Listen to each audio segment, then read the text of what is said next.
BlackRock CEO Larry Fink may now be the most powerful man in the world. I doubt outside of our viewership that many people even know who Larry Fink is. He was overseeing not just the Fed's new $4.5 trillion corporate slush fund, but also managing $27 trillion of the global economy. As the world's largest asset manager, they directly manage $7 trillion, but they have another $20 trillion that they control through their financial risk monitoring software they call Aladdin. I mean, this is a guy that is a corporate leftist who says we need to put ESG above even getting the returns for you as an investor. Here's a question for you, Congressman. Does everyone agree with ESG? No, and the founders certainly did not agree with ESG. They wanted, and every economist that I know of that's won a Nobel Prize wants a large number of small firms competing against each other. And the founders wanted power checked at every turn. The last thing they could dream of is some multi-gazillionaire managing $27 trillion of our economy. That's the opposite of what they wanted. So if you look in the aggregate, what are we dealing with today? Nothing small. You got big automobiles, big airlines, big banking, big healthcare, big everything. They all have special access to DC, to the political elites, to the swamp, to the lobbyists. They're getting their way. They're becoming enriched. And then somehow these leftist billionaires have the gall to blame this on capitalism. Capitalism, the basic component of capitalism is competition among a lot of small firms. That's what it calls for. As soon as you have monopoly power, any self-respecting economist calls baloney and says that can't go on.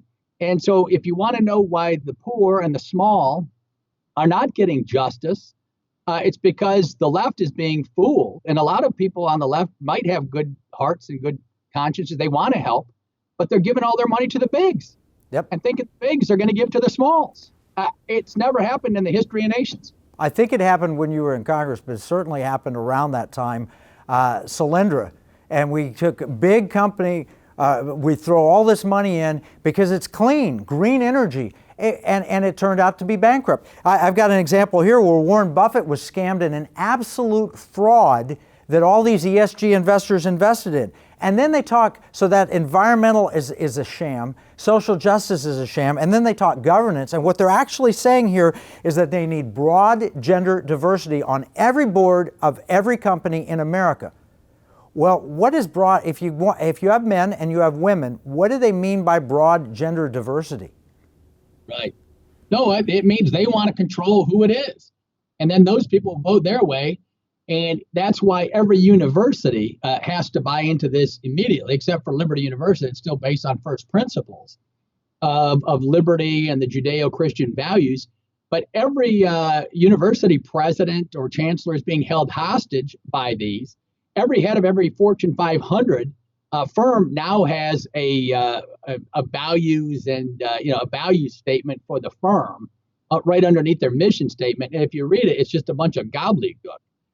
We strive to act at the highest ethical level. I have some friends in some of these firms. I say, you do? I said, well, I'm just glad to hear that.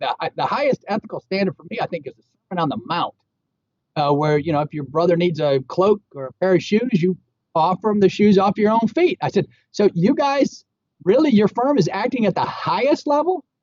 I said, I think you might be more honest just to say we try to strive to act at any ethical level. If you made that claim, Reinhold Niebuhr would be proud, right? I mean, if you try to live at any ethical level that we can hold you to, but the highest, don't make me laugh out loud, right? Nations don't love each other. Individuals can. It's very hard for individuals to love each other. That's a hard thing. That's why it's a great command. And so we got to get real. Your behavior matters. Your economic behavior matters, right? The parables of Jesus, the teachings in the New Testament are overwhelmingly economic. I don't have the precise page. It's over half. Half the lessons have to do with the stewards and the talents and the right uses of your resources and stewarding God's creation. And that's what we're talking about here today, right? You need to get smart. You know how. We're not going to tell you. Conservatives don't believe in telling you what to do with your life. You're free under God to follow your own conscience, follow your own soul and your moral teachings, and you do what's right. But please do what's right today and spread the word to your friends while we're at it.